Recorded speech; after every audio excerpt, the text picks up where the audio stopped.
వచ్చి అక్కడ ఆదిశంకర మూవీ శంకర జయంతి ఉత్సవాలలో మేము చేస్తాము అన్నారు.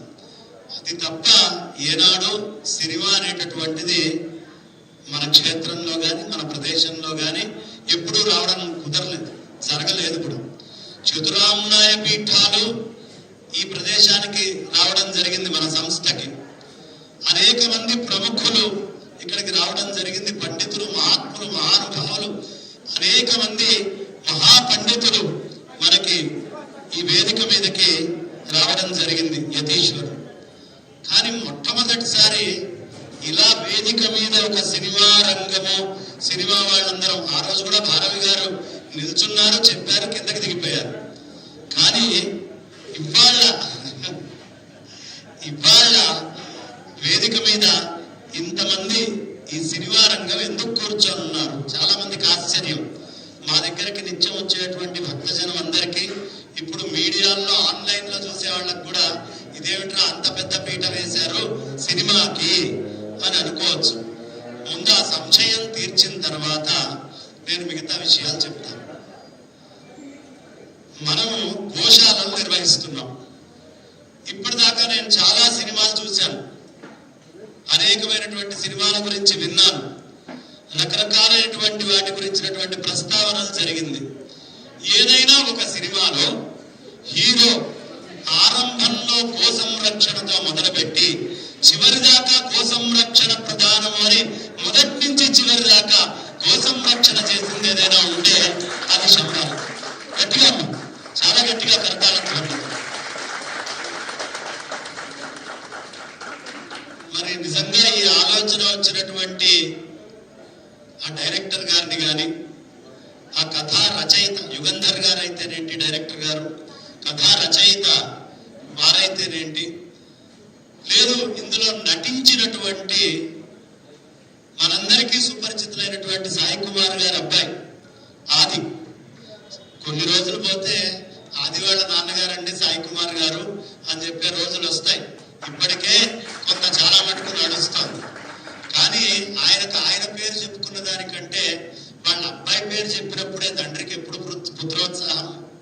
తన తనయుడు తనకంటే ఎదిగినప్పుడు తండ్రికి అమితానందం కలుగుతుంది. మరి అందరు సంతానం అలా ఉంటారా అంటే చాలా కొలది మంది మాత్రమే ఉంటారు. తండ్రి కంటే కూడా ఎదగాలి అని చేసేటటువంటి అందులో నిజంగా ఆదిని మెచ్చుకోవాలి. గట్టిగా ఒకసారి మనందరికీ అంటారా ధ్వనులతో. ఈ సినిమాని నేను ముందు చూడలా.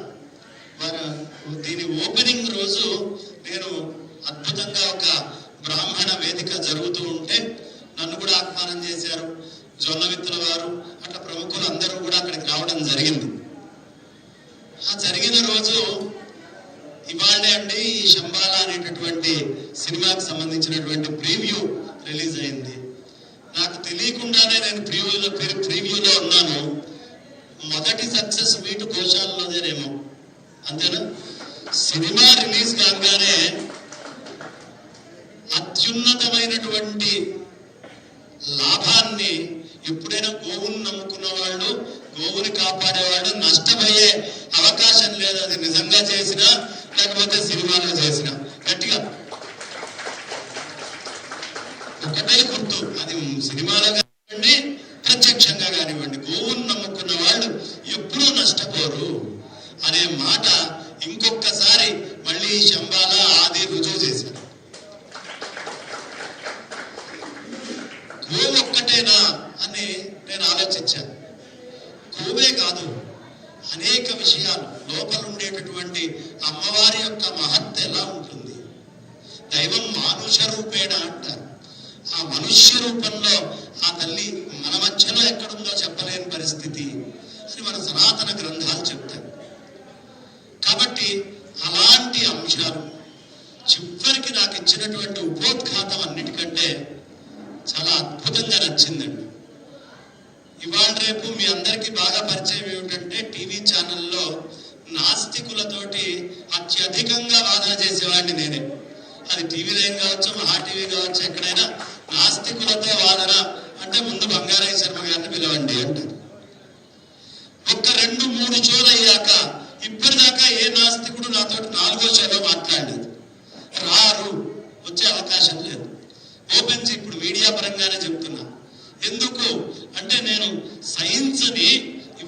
ఉండేటటువంటి ఆధ్యాత్మికతని రెండిటిని ఇంటర్లింక్ చేయడం ఎలా అనేదే నాకు ప్రధానమైనటువంటిది. కాబట్టి వాళ్ళ భాషలోనే ఇది ఏమిటి అనే విషయం నేను చెప్తాను. మీకు అందరికీ తెలిసే ఉంటుంది, గోగినేని బాబు గారు మీకు తెలుసు, అట్లాగే కంచె ఇలై లాంటి వాళ్ళు తెలుసు. వాళ్ళందరూ వచ్చినప్పుడు టీవీ ఛానల్స్ లో నేను మాట్లాడుతూనే ఉంటాను. ఇప్పుడు మీడియా కూడా ఉంది కాబట్టి ఇది ప్రత్యక్షంగానే చెప్తున్నా. ఏ నాస్తికులు వచ్చినా వాళ్ళకు అవసరమైనటువంటి సమాధానం. నాకు అలాంటి నా భావజాలానికి అతి సమీపంగా ఉన్నటువంటి సినిమా ఈ శంబారి.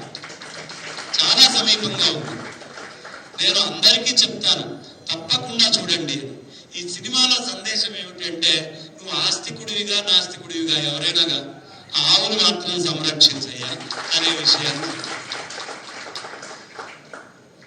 ఇందులో చివరిలో ఆ మాట ఏమిటంటే, కొంతమంది సైన్స్ నమ్మాలా లేదు శాస్త్రాన్ని నమ్మాలా అంటారు. నేను సైన్స్ నమ్మాను కాబట్టి మైక్ వాడుకుంటున్నాను, ఆ లైట్ వాడుకుంటాను, ఫ్యాన్ వాడుకుంటాను, అన్ని వాడుకుంటాను. అలా అని సైన్సే అంటే ఈ సైన్స్ కి మూలము సనాతనమైన వైదిక ధర్మంలో అనేక సూత్రాలు, 1, 2 కాదు. ఇవాళ సర్జరీ అంటే అది ముందర సుశ్రుతుడి దగ్గర, సుశ్రుతుడు నీకు ఆధారం ఏమిటయ్యా? వేదం అండి అంటాడు. లేదండి మాకు గ్రహాలు చాలా ప్రధానము, ఎక్కడో కంటికి కనిపించలేవు. మా సివివి సుబ్రహ్మణ్యం గారు లాంటి పెద్దలు ఈ కింద ప్రపంచాన్ని చూడకుండా పైన గోళాలను చూస్తారు అంటే, ఆ గోళాలని మనం దర్శించాలి అన్న దానికి ఆర్యభటుడిని ప్రధానంగా తీసుకుంటాం. అయ్యా ఏంటి, నాకు వేదమే ప్రధానం అండి అంటాడు ఆ మహానుభావుడు. లేదు ఇవాళ మోడర్న్ సైంటిస్ట్ స్క్రాడింగర్నో, నువ్వు లైట్ ఎక్స్పాన్షన్ థియరీకి నీకు మూలమేమిటయ్యా? లేదు క్వాంటమ్ ఫిజిక్స్ ఇవాళ ఈ మొత్తము అద్భుతంగా అవార్డులు, ప్రెజెంటేషన్లు, నోబెల్ బహుమతులు తీసుకునేవాళ్ళు వేదం మాకు మూలమని చెప్పుకోవడానికి వాళ్ళెవరు మొహమాట పడట్లేదు.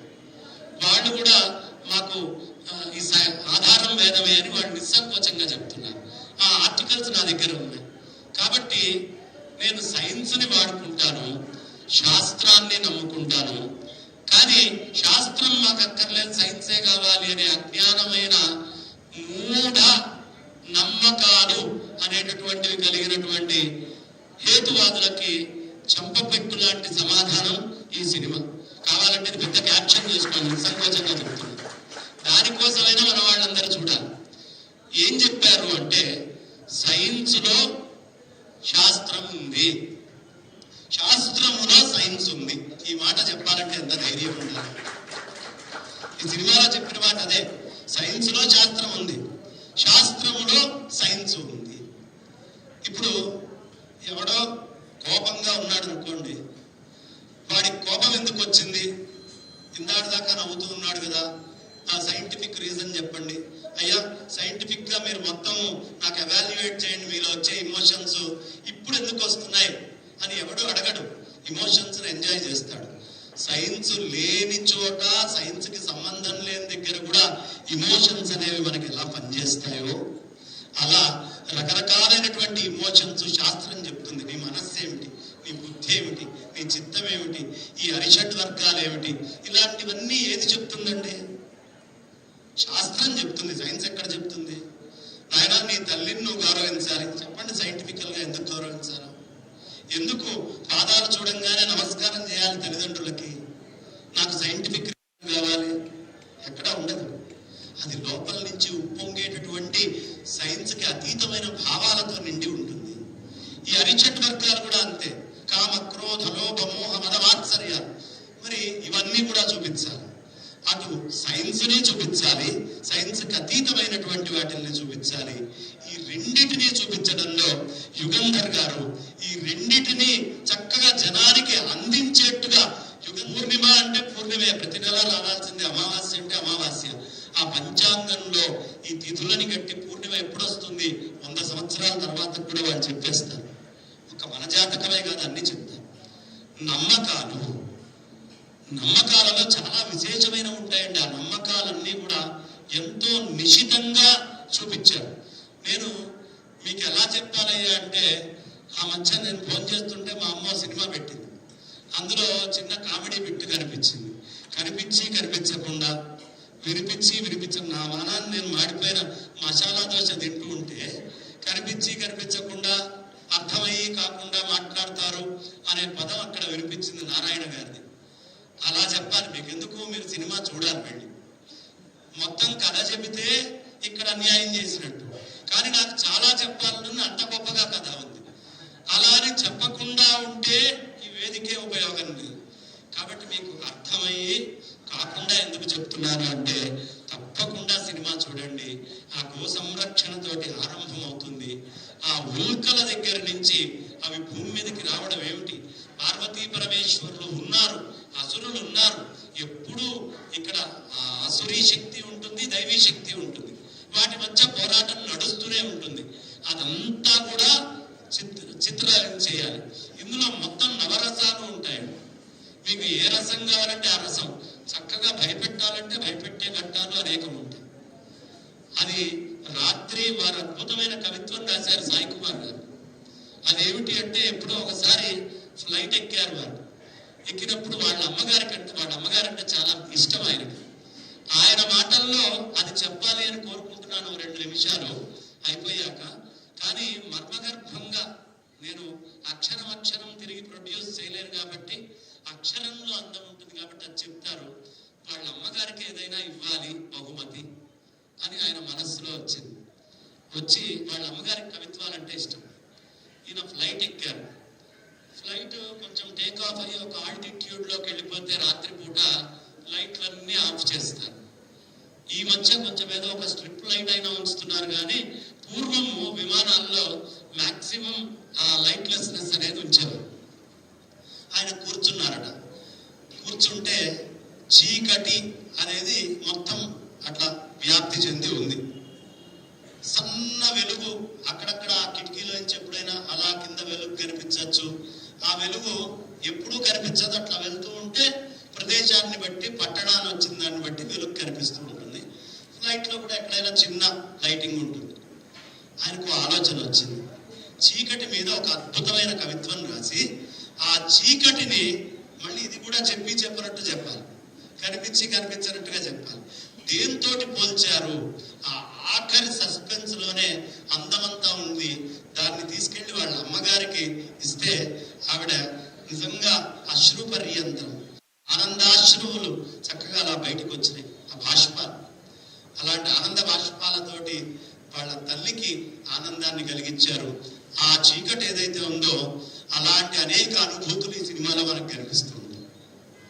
చాలా చోట్ల పొలాలు, రాత్రిపూట పొలంలోకి ఎలా ఉంటుంది వెళ్తే అనేది మనం పెద్ద ప్రయత్నం చేయక్కర్లే. ఈ సినిమాలోకి వెళ్ళి లైట్లన్నీ ఆపినప్పుడు ఆ స్క్రీన్ చూస్తూ ఉంటే మనకి పొలాలలో రాత్రిపూట ఎలా ఉంటుందో తెలుస్తుంది. ఎన్ని అంశాలండి, ఒకటి కాదు, ఒక పుస్తకం రాయొచ్చు. అలా చక్కటి సినిమాని, ఆధ్యాత్మికతని, ఒక నాస్తికుడికి ఆస్తికుడికి మధ్యలో లోపల జరిగే సంఘర్షణల్ని, అనేక విషయాల్ని ఇందులో పొందుపరిచి చెప్పారు. అలా ఉల్కల్ని దర్శించి, ఉల్క రావడంతో భూమి మీద మొదలవుతుంది కాబట్టి మా సివివి సుబ్రహ్మణ్యం గారు ఇక్కడ వారు ఉండడం, ఆ గ్రహస్థితులు, అలాంటివన్నీ జ్యోతిష్యాలు. ఇక అమ్మవారి యొక్క నామ మాహాత్మ్యము, ఆ అమ్మవారిలో ఉండేటటువంటి ధ్వని గొప్పతనం. ఓ వీణానాదం చేస్తే ఏం జరుగుతుంది మనిషిలో, ఓ ఘంటానాదం చేస్తే ఏం జరుగుతుంది మనిషిలో, ఓ శంఖనాదం చేస్తే ఏం జరుగుతుంది మనిషిలో, అలా అనేకమైనటువంటి అంశాలని. నాదము చాలా ప్రధానం. అలాంటి నాదము మా రాధాకృష్ణ గారు ఇక్కడ కూర్చొని వచ్చే ముందంతా భజన చేశారు. అందుకని నాదస్వరూపంగా వారిని వేదిక అయితే ఆశ్చర్యం ఏమంటే, ఇవన్నీ నేను ముందు ఆలోచించినవి కాదు. రాత్రి సినిమా చూశాక అనుకోకుండా ఇక్కడ ఏర్పడేటప్పటికీ రాత్రి సినిమానే వేదిక మీద నాకు కనిపించడం మొదలుపెట్టింది.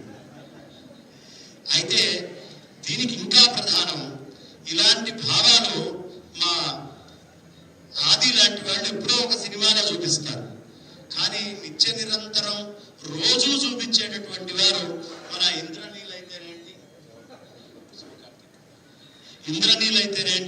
శివకార్తిక్ అయితేనేంటి, వారు ఎప్పుడో ఒకసారి నటనను ప్రదర్శిస్తారు.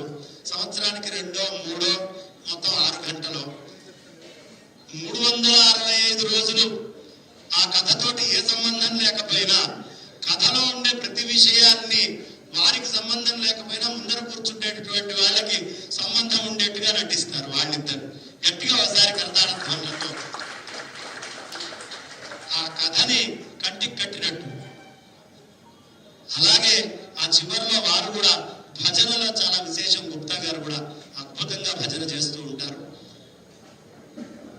ఈ కార్యక్రమంలో నేను చెప్పదలుచుకుంది, గోశాలలో చేయడానికి ముఖ్య కారణం గో సంరక్షణ చేయాలి అనేది యువతకి సందేశం.